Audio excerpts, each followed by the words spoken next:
Hello అండి. ఈరోజు గోధుమ పిండి మైదా ఉపయోగించి గవ్వలు ఎంతో సింపుల్గా అసలు రాని వాళ్ళు కూడా చాలా ఈజీగా చేసుకోవచ్చు.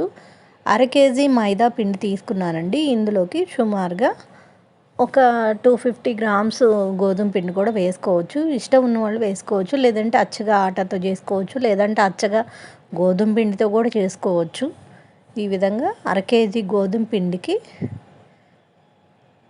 సాల్ట్ రుచికి సరిపడా, మరీ ఎక్కువ వేయకూడదండి, మరీ చప్పగా లేకుండా కొంచెం ఒక అర స్పూన్ వేసుకోవాలి, చూసి వేసుకోండి సాల్ట్.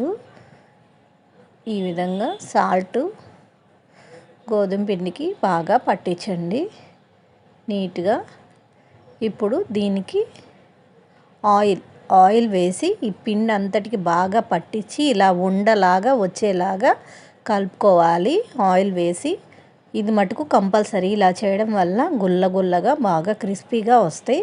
ఇప్పుడు మామూలు వాటర్ వేసుకొని ఈ విధంగా మిక్స్ చేసుకొని పిండిని ఒక గంట సేపు నాననిచ్చి పక్కన చేసుకొని, ఈ విధంగా గవ్వల చెక్కలు ఉంటాయి, వాటితో ఈ విధంగా చిన్న ఉండలు చేసుకొని ఇలా గవ్వల్లాగా ఒత్తుకోవాలండి.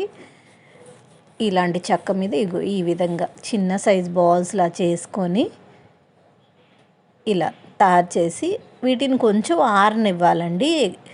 ఆరనించి ముందు ఇవన్నీ తయారు చేసుకుంటే తర్వాత ఆయిల్ పెట్టుకొని 1 by 1 బ్యాచెస్గా వేసుకుంటే త్వరగా పూర్తయిపోతుంది. వీటిని కంపల్సరీగా ఆరనివ్వాలి. ఇలా పొయ్యి మీద కళాయి పెట్టుకొని ఈ విధంగా ఆయిల్లో వేయంగానే ఫస్ట్ అవి అంటుకున్నట్టున్నా విడిపోతాయి ఒక్కొక్కటి ఈజీగా, వెంటనే మనం కదపకూడదు. ముందు హై ఫ్లేమ్లో పెట్టుకొని తర్వాత చిన్న మంట మీద లోపల కూడా చక్కగా కాలే విధంగా ఈ విధంగా కలర్ వచ్చేలా పెట్టుకోవాలి. ఇప్పుడు దీనికి 3/4 కేజీ పిండికి 3/4 కేజీ బెల్లం ఈ విధంగా చూస్తున్నారుగా, కొంచెం వాటర్ వేసుకొని ఇలా తీగ పాకం రావాలి, కనిపిస్తుందిగా, ఇలా పైకి లేపినప్పుడు తీగలాగా రావాలి. ఎక్కువ ముదరకూడదు, ఎక్కువ ముదిరిన ప్రాబ్లమే, లైట్గా ఉన్న సమస్య.